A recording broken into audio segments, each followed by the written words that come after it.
अस्सलाम वालेकुम नाज़रीन, स्मार्ट टीवी में खुश आमदीद। शुरू अल्लाह के नाम से जो रोज़े आखिरत पे यकीन रखने का हुक्म देता है। नाज़रीन, चीन की कोशिश से बरादर इस्लामी ममालिक सऊदी अरब और ईरान के माबैन सफारती ताल्लुकात बहाल हुए हैं। दोनों ममालिक में कशीदगी ख़त्म हुई है।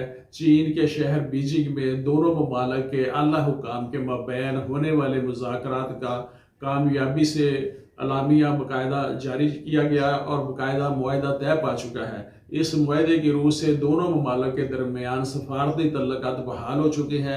मुश्तरका अलामिया में कहा गया है कि दोनों ममालिक एक दूसरे की खुद मुख्तारी को एहतराम करेंगे, एक दूसरे के अंदरूनी मामलात में मुदाखलत नहीं करेंगे। सऊदी शाह सलमान बिन अब्दुल अजीज़ ने ईरान के सदर इब्राहिम रईसी को सऊदी अरब का दौरा करने की दावत दी, जिसका उन्होंने खैर मकदम किया है।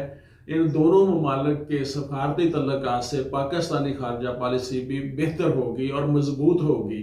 इन दोनों ममालिक के सफारती तल्लुकात से पाकिस्तान भी मजबूत होगा। बिलाशुबा पाकिस्तान ने हमेशा इन दोनों ममालिक के दरमियान कशीदगी कम करने, इनके आपस के रवाबत बढ़ाने और सफारती तल्लुकात बहाल कराने में हमेशा मुस्बत रोल अदा किया है। दोनों ममालिक में कामयाब मुज़ाकरात का मुश्तरका अलामी आने के बाद पाकिस्तान ने इसे खुशाइंद करार दिया है और चीन के मसालती किरदार को बहुत सराहा है और चीन के इस इक़दाम पर इसे मुबारकबाद दी है। इन दोनों ममालिक में दोस्ती से खित्ते में और मुस्लिम ममालिक में इस्तेहकाम बढ़ेगा और ये दोनों ममालिक मशरिक़ वस्ता और इस्लामी ममालिक में इस्लामी दुनिया में अपनी एक ख़ास अहमियत रखते हैं। इसलिए इन दोनों ममालिक के माबैन तनाज़ात का हल खित्ते के और पूरे इस्लामी दुनिया के लिए बड़ी अहमियत का हामिल है और अमेरिका के लिए एक बड़ा दजगा है। मशरिक़ वस्ता का खित्ता तनाज़ात, फ़िरका वारियत, गिरोहबंदी और जंगों की वजह से कई दहाइयों से सुलग रहा है। यमन, शाम, इराक, लीबिया, कतर और दीगर ममालिक इन तनाज़ात की वजह से मुतासर हुए हैं। सऊदी अरब ईरान के दरमियान होने वाली ये पेशरफ्त ना सिर्फ खित्ते की सलामती और इस्तेहकाम की राह हमवार करेगी, बल्कि पूरी इस्लामी दुनिया में इत्तेहाद और यगानगत को फ़रोग़ मिलेगा। इस्लामी दुनिया ख़ुसूसन OIC के दो अहम ममालिक के दरमियान इत्तेहाद से मसला फ़लस्तीन के पुरअमन हल के लिए भी अहम पेशरफ्त हो सकती है।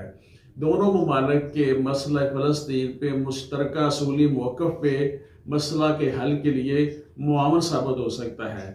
मसला कश्मीर के लिए भी दोनों ममालिक मुश्तरका कोशिश से मुतफ़िका तौर पर पाकिस्तान के मौक़िफ़ की हमायत करके मसला कश्मीर के हल में भी मुआवन साबित हो सकते हैं। आज उम्मत मुसलमान बहुत से मसाइल में घिरी हुई है, बहुत से चैलेंजेस का सामना है। इत्तफ़ाक़ और बाहमी रफ़ाक़त से इन तमाम मसाइल पे काबू पाया जा सकता है। सऊदी अरब और तुर्की के माबैन भी मुश्तरका अलामिया की ज़रूरत है। मुसलमान ममालिक को चाहिए कि वो भी अपना किरदार अदा करें। हर चीज़ चीन पे ना छोड़ दें। सऊदी अरब और तुर्की के दरमियान इख्तलाफात और मसाइल के हल के लिए तमाम मुस्लिम उम्मा को कोशिश करनी चाहिए। दुनिया में मुसलमान एक पेज पे आ जाए, एक प्लेटफॉर्म पे आ जाए। OIC की फिर एक वक़्त भी होगी। यकीनन हम सब की नलायकी के बाद चीन खामोश नहीं रहेगा, वो सऊदी और तुर्की की दोस्ती भी कराएगा। अल्लाह ताला मुसलमान ममालिक को सलूक और इत्तफ़ाक़ दे। मैं मोहम्मद अमीन, एडवोकेट, स्मार्ट टीवी।